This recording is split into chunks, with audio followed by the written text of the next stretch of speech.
রাষ্ট্রপতি ও প্রধান উপদেষ্টার পর শহীদ বুদ্ধিজীবীদের প্রতি শ্রদ্ধা জানায় বিএনপি সহ বিভিন্ন রাজনৈতিক দল।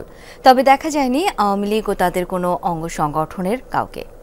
বিএনপি মহাসচিব বলেছেন, গণহত্যা ও গণতন্ত্র হত্যার কারণেই জনবিচ্ছিন্ন আওয়ামী লীগ। বুদ্ধিজীবী হত্যার নির্মোহ বিচারের দাবিও জানান রাজনীতিবিদরা।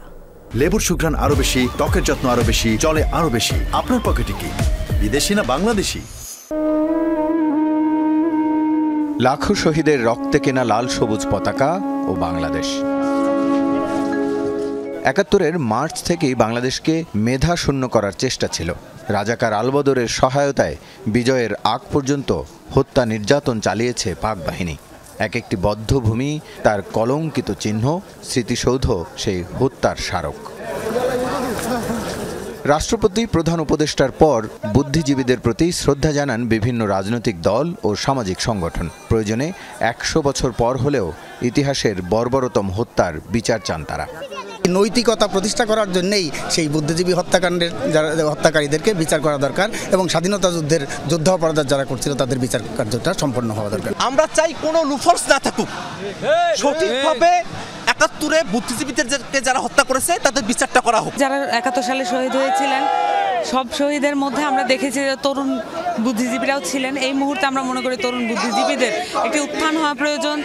বলেন, দেশটির নাম পেলেও লড়াই থামেনি। বহু রাজনৈতিক দল ক্ষমতায় এসেছে গেছে, কিন্তু জনগণের প্রত্যাশিত সুশাসন অর্জিত হয়নি। ফলে স্বাধীনতার ৫৩ বছর পরেও সমাজের বৈষম্য দূর করতে প্রাণ দিতে হয়েছে হাজারো ছাত্র জনতাকে।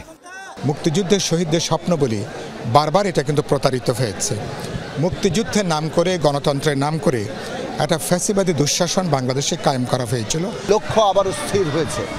এখন জনগণের দিক থেকে আমরা জনগণকে আহ্বান জানাই, এই ঐক্যকে আমাদের ধরে রাখতে হবে যতক্ষণ না পর্যন্ত বৈষম্যহীন বাংলাদেশ আমরা প্রতিষ্ঠা করতে পারি।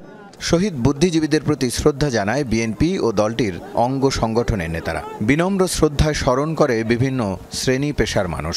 তবে দেখা যায়নি আওয়ামী লীগ ও তাদের সহযোগী কোনো অঙ্গ সংগঠনের নেতাকর্মীকে। দুই একজন উপদেষ্টার যে মন্তব্য বক্তব্য ইদানিং শুনছি, এটা অত্যন্ত দুঃখজনক। রাজনীতি এবং বিরাজনীতিকরণের একটা মাঝামাঝি একটি পরিবেশের জায়গায় আমরা অবস্থান করছি বলে মনে হচ্ছে উপদেষ্টাদের কথায়। যারা জনগণ থেকে সরে যায়, যারা গণতন্ত্রকে হত্যা করেছে, যারা মানুষকে হত্যা করেছে, গণতান্ত্রিক স্বাধীনতা মানুষদেরকে যারা স্বাধীনতায় বিক্রি করে দিয়েছে, তারা অবশ্যই জনগণ থেকে বিচ্ছিন্ন হয়ে গেছে এবং সঙ্গত কারণেই আজকে তারা সেখানে অনুপস্থিত। এছাড়াও ব্যক্তিগত উদ্যোগে শিক্ষার্থীরাও ফুলেল শ্রদ্ধা জানিয়েছেন ৭১-এর বীর শহীদদের প্রতি। সকল ষড়যন্ত্রের বিরুদ্ধে ৭১-এ যেভাবে একতাবদ্ধ হয়েছিল পুরো জাতি, আবারও দেশ গঠনে একতাবদ্ধ হবে বলেই আশা এখানে আসা সকল মানুষের। রাসেল আহমেদ, যমুনা নিউজ, ঢাকা।